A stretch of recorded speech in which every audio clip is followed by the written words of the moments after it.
Не надо. Убирал. Что ты снимаешь? Что ты снимаешь? Себя сними. Часы мне раз. Ребята, ну что, карма настигла своего засранца. Артур, я рада за тебя. Вперед. Теперь мое дело в суде. Wow, Dmitry Bivol's ex continues to go in on him. Now she wants her ex-husband, Dmitry Bivol, who just lost to Artur Beterbiev, she wants him to be canceled. She says she's going to court and a slew of other things that I will discuss right here in this video, but the drama continues. Wow. Adding insult to injury is the name of the game. You have Kate Bivol, the ex-wife of Dmitry Bivol, and she is completely rejoicing in this loss that Bivol just suffered in a close fight. She wants him canceled, and ultimately she's basically saying he's a bad person. So it's getting ugly. I've already talked about it and made several posts about it at this point. So in a new one, she posted a story and she continues to celebrate the loss. Days later, she says, quote, and this is a rough translation, so if it's not 100%, then forgive me. But, you know, Google Translate, I don't speak Russian. This is the translation that was spit out. It says, divorced me in November, got married 6 months later, fight with your own kids, and 3 months from the wedding, he, Dmitry Bivol, lost the titles, crying emoji. Yes, you are amazing, Demas. Now, I ain't gonna front. I don't know what Demas means. I think it might be an extension of Dmitry or a nickname she has for him or something. But let's read that again. 3 months from the wedding, he lost his titles. Ha ha ha emoji. Yes, you are amazing, Demas. He said you ucked up everything in a year. Wow. I don't know, man. This is getting crazy now. Be careful who you have seeds with. Be careful who you lay your head with and the decisions that you make, because I've seen it before. When it gets good, it's good. But when it gets ugly, it gets ugly. And now is right now is one of those times where it's really getting ugly, to be honest. She is going in. She is saying that, Bivol ain't this and that. She's saying he has a fractured relationship with his sons. And she's just celebrating in the fact that he lost. And now she's saying she's going to rinse him and she's going to court for her other issues. So it's going to be interesting to see how this plays out, because my thing is this. I've always been a person who believes that boxing is majority mental, right? Probably 90% mental. Like, obviously you can't have like a glass chin and get in there with Mike Tyson and expect to win. That probably wouldn't work unless you can evade his power. But I think boxing at its finest, when people are both capable and well studied and stuff like that, it is a mental game. Like, you can't go into a fight with a lack of confidence and then expect to beat someone who's insanely confident. It's really hard to topple that when someone, and not in a fake confidence, when someone has real, true confidence, like they really think they're going to beat you or nobody can beat them, that's hard to beat. And you see that a lot of times with confident, undefeated fighters, where they really believe that they can't be beaten. These other boxers ain't on their level.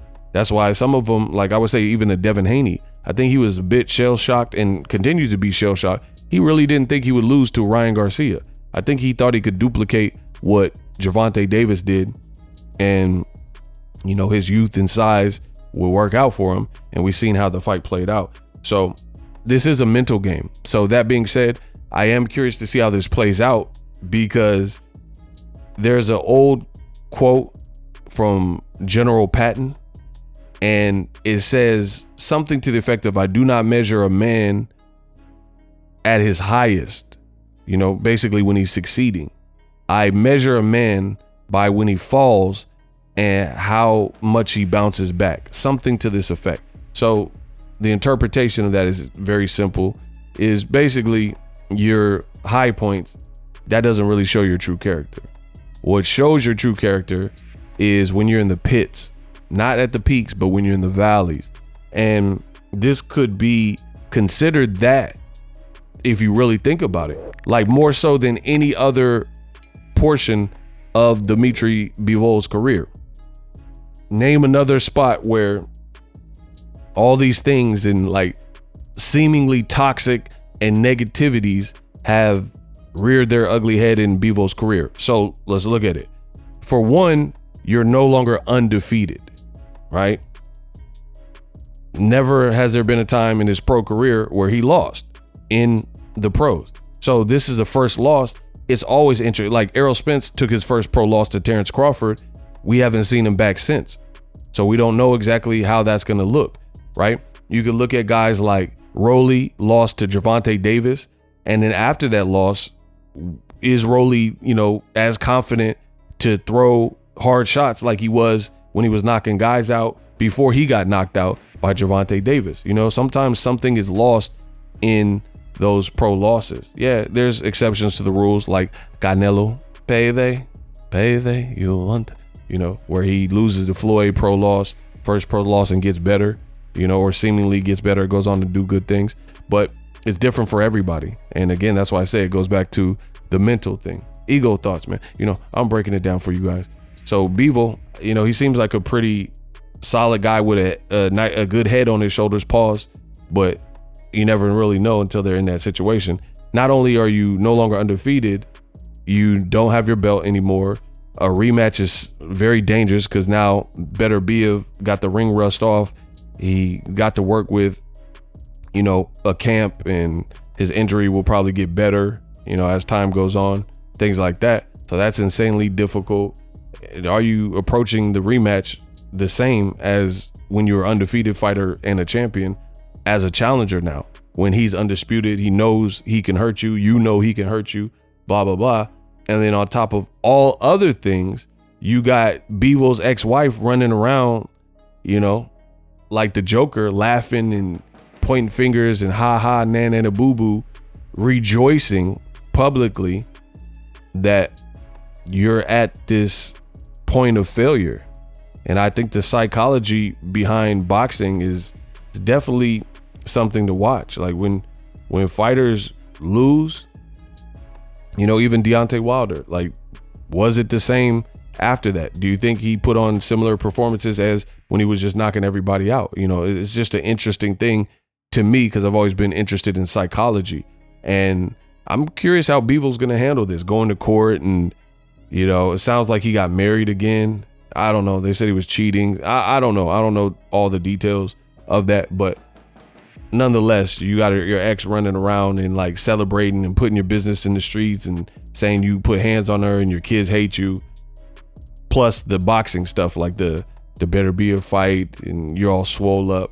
Very interesting times. Let me know what you guys think. How will Bivol look in his next fight? What do you think of Kate Bivol, who is going mad and, running around and celebrating? Is it fair? Fair play? Let me know.